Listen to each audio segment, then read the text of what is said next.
schedule, in my opinion. Let's bring in Mick Aussie right now. Denver, when the Broncos sucked earlier in the year, Mick wasn't wearing his Bronco gear, but now I notice every week he's got his Bronco gear on. Look at this. Look at Mick. Donnie Denver in the house. What's up, Mick? Yeah, I swapped between the Von Miller and the Peyton Manning jersey. But, mate, so many great storylines from yesterday. I got 11 written down. But the number one have to be the dumb idiot for the Bears, that defensive guy, Kyrie Stevenson. I mean, how stupid was that? He's playing up to the crowd, then he tips it up in the air. That's an Aussie rules thing. You make sure you're at the front or the back of the pack, mate. That was so bad, and he's an absolute idiot. I hope he learns from that. But wow, what a win by the Commanders. I laughed so hard, mate, for so long. Yeah, you know what? That stuff's going to happen. You don't do yourself any favors when you're standing by yourself talking smack to the fans like you won the football game already. Right? It happens, man. It happens a couple of times a year, man. These Hail Marys, Mick. You know what I mean? Look at Tampa yesterday. Baker Mayfield threw the Hail Mary against your Falcons, Matthias. It was freaking close. Like, Buddy caught it, but he was just barely out of bounds after. It's amazing to me that teams aren't better at defending these Hail Marys, actually. Like you said, Mick, the one thing you don't do is tip it, right? You spike it to the ground volleyball style. Right? Yeah. Like, you know, everyone, you knock it down. I don't know why. Like, I think they should put like more wide receivers back there. Personally, like I think smart teams, like the Patriots, used to do that, bro. Like you want to throw a Hail Mary on them, they'd put Randy Moss like in the end zone. You give yourself a better chance. Like, these receivers are taller than the DBs are. Most of it, a lot of defensive backs, bro, they're only like 5'10", or 6 feet. Like, the DBs are not that many tall DBs. So if you think about it, Mick, you got tall wide receivers. They have the height advantage. You see it all the time, bro. They're going up. They're jumping up over them. The quarterback knows. I just got to throw it high, and my guy will go up and get it. You put a bunch of wide receivers back there, they'll be able to knock it down, or at least, you know, they'll just try to catch it themselves, you know? Yeah. It was so funny to see 3 or 4 Bears players all go up at once and just left the guy sitting back. But what about the game you were at, hey?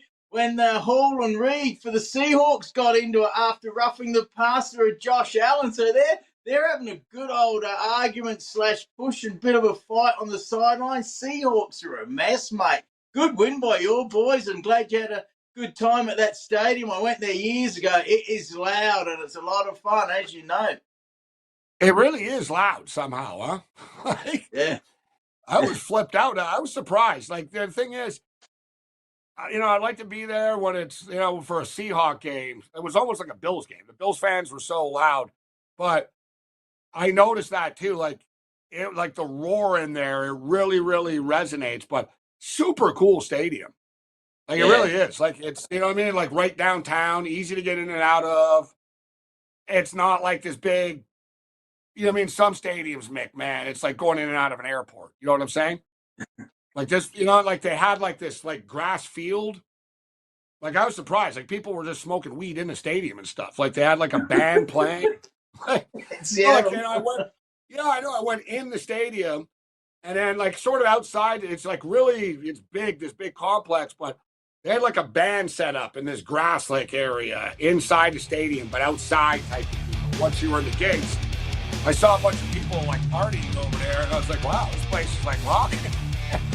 Cops are high, nobody cares. But what I noticed, though, a lot of space in the concourse, a lot of bathrooms and stuff. Very nice stadium. Like, very, very good. Think about it.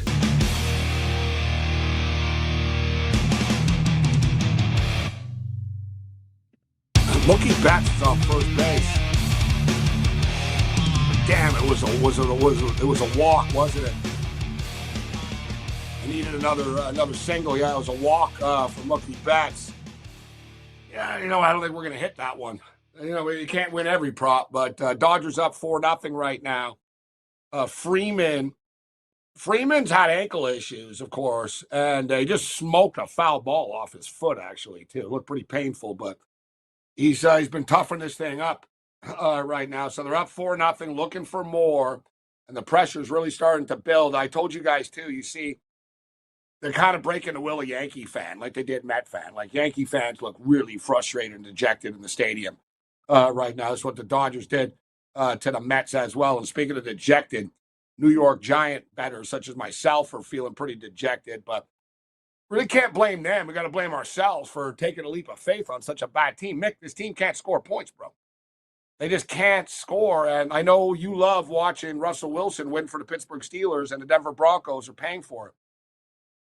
And touchdown Steelers.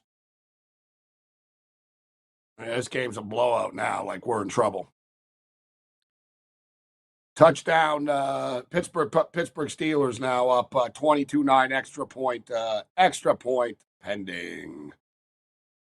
And Russell Wilson looks pretty good, Mick.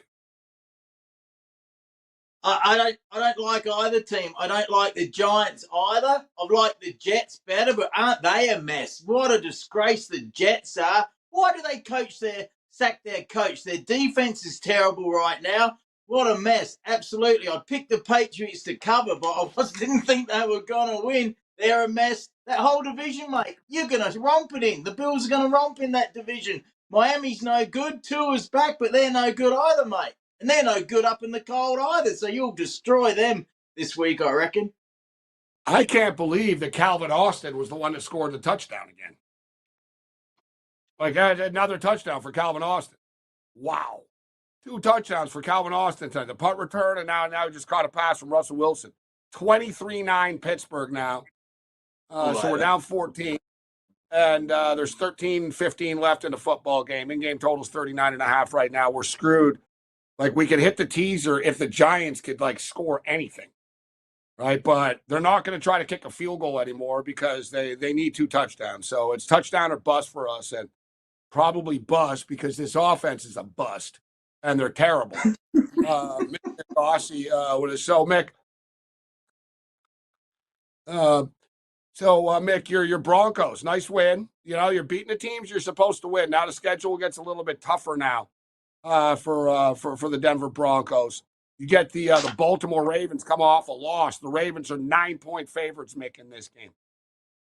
Whoa, that's a bit much, isn't it? Ravens are good. Only thing is they're going to be very angry losing to the Browns. And good on Jameis Winston. I've always liked him. He used to throw too many interceptions early, but cut them out of his game, and he can be a good quarterback. And Deshaun dropped the Tower Watson. That's going to be the worst trade in the NFL history. So well done to the Browns. I don't like them either. But yeah, 9 points is a bit much. But what about Sean Payton arguing with the guy from the Panthers? Horn was his name. And Sean Payton's trying to say, I coached his dad. There was nothing in it. That Horn guy's ripping into Payton for running up the score. I don't like that. You always run up the score. You bury a team. But Sean Payton's just talking rubbish, according to what I saw on the TV. If Horn was ripping into him about running up the score. Listen, Sean Payton's not a very popular guy, Mick. I'll just call it out for what it is. Like with other coaches and players in the league, and like, you know what I mean? It just is. Like him and Harbaugh got into it years ago. Peyton gets into it with everyone. It is what it is. And it's actually interesting because Harbaugh and him don't like each other. And they're in the same division. And now you're playing against the other Harbaugh brother in this game.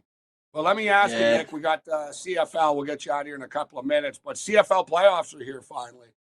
And I like this. They're on Saturday instead of Sunday, 3 o'clock Eastern. And then following after at 6:30 Eastern.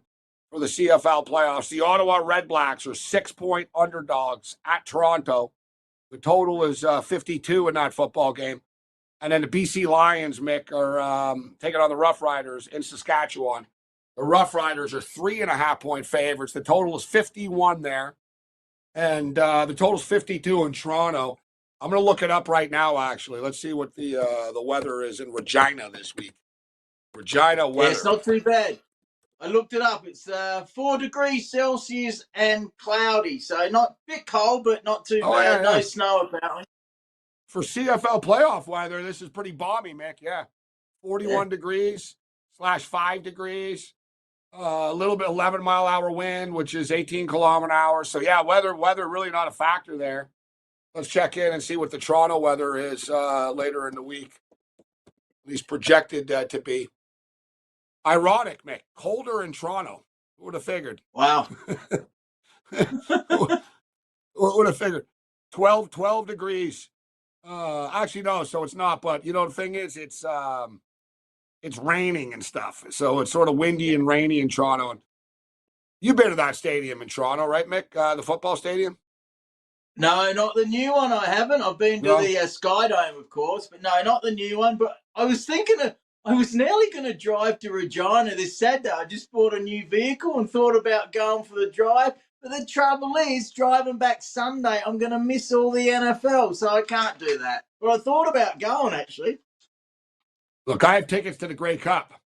So, well, I mean, no matter who's playing in it, I'll end up going to the game and I'll bet on it and stuff. It'll be cool, but too bad it doesn't look like it's going to be BC. Like I said, guys, the last time BC were the 3 seed in the West and made it all the way to the and won the Grey Cup was in the year 2000. So the deck is stacked. Although I like the Vernon Adams switch here, Mick. So I actually do think BC have a chance. I think this game is going to be a close game. What are your picks on Saturday in the CFL?